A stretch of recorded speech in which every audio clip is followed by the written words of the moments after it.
Então o efeito estufa, ele tem o efeito estufa natural do planeta, né? Sem esse efeito estufa, a temperatura média do planeta seria em torno de menos 15 graus, então praticamente não existiria vida na Terra. Então a gente tem a radiação solar entrando, chegando no planeta Terra, parte dessa radiação é refletida pela superfície terrestre e uma parte dessa radiação refletida ela é absorvida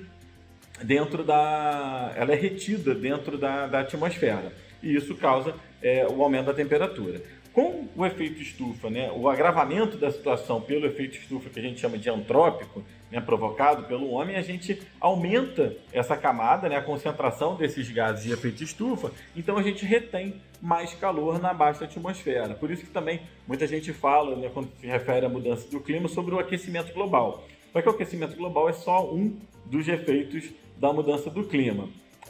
Então, a gente vem falando muito atualmente, né, sobre sobre o efeito estufa como um todo, mas a sua história científica é muito mais longa, né, ela é muito antiga. Então, tem quase 200 anos que se fala em efeito estufa na ciência, desde quando Fourier é o primeiro pesquisador a falar sobre o tema. Lá em 1827, ele conseguiu identificar, né, observar que a atmosfera se comportava como uma estufa de plantas. Depois, o John Tyndall, em 1860, um pesquisador inglês, começou a mostrar que grandes variações na temperatura média da Terra poderiam ser causadas por variações na concentração do CO2 na atmosfera. Então, ele relacionou períodos mais frios com uma concentração menor do CO2 na atmosfera, períodos mais quentes da história do planeta com uma concentração maior do CO2 na atmosfera.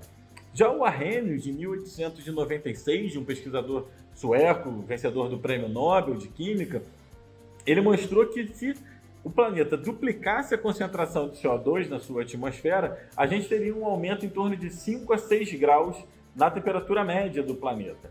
E o Keeling, o americano Charles Keeling, em 1958, ele começou a medir esses gases diretamente da atmosfera a partir de uma estação meteorológica chamada Mauna Loa, que fica e está até hoje em funcionamento lá no Havaí.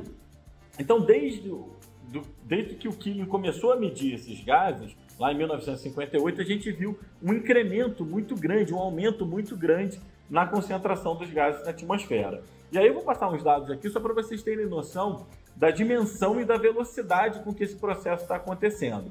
Quando a gente quer isolar o efeito natural do planeta, a gente precisa olhar para o que a gente chama de eras paleoclimáticas, né?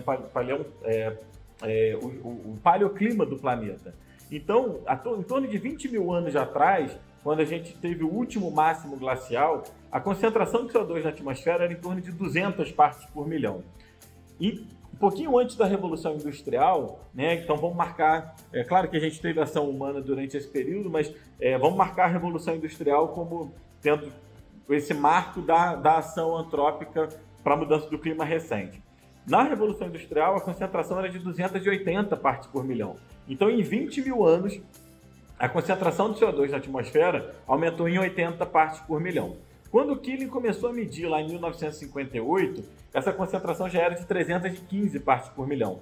E em 2023, a gente chegou a 422 partes por milhão. Então, o processo que o homem está provocando, ele vem dessa aceleração de um processo que poderia ser natural, mas hoje, claramente, ele vem sendo acelerado pelo homem.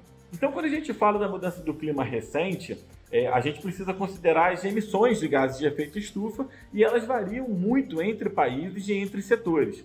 E aí a gente tem uma coisa que a gente chama de contribuição histórica do problema. Então, países desenvolvidos, como é o caso dos Estados Unidos, países da União Europeia, contribuem há muito mais tempo e com muito mais intensidade para esse processo, né? São países que se desenvolveram primeiro, então eles têm mais emissões acumuladas na sua conta, digamos assim.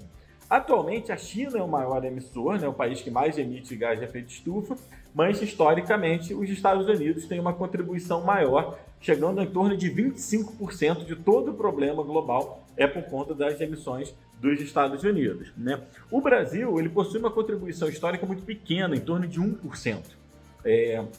Só que, atualmente, o Brasil é o 9º país, tanto em termos de emissões totais, quanto em termos de emissões per capita, tá? E isso é até condizente com o tamanho, com o seu tamanho geográfico, com o tamanho da sua economia, de população, o nível de desenvolvimento do país. Só que uma mudança muito significativa do padrão brasileiro para o resto do mundo são os setores, né, de onde vêm essas emissões. No mundo inteiro, quando a gente pensa em emissões globais, em torno de 73% dessas emissões vêm da energia, da geração de energia, principalmente por queima de combustível fóssil.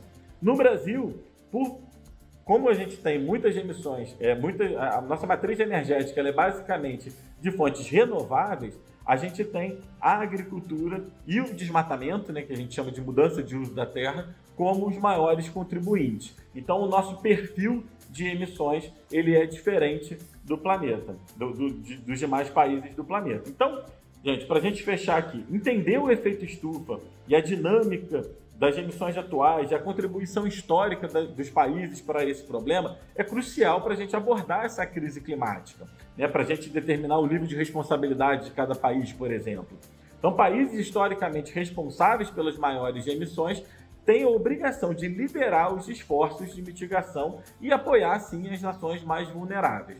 Só que isso também não tira a nossa responsabilidade. Então, no Brasil, proteger os biomas nativos, como a Amazônia, o Cerrado, Pantanal, a Caatinga, Mata Atlântica, além de promover práticas agrícolas sustentáveis, como a gente vai ver muito aqui, são passos essenciais para a gente reduzir as emissões.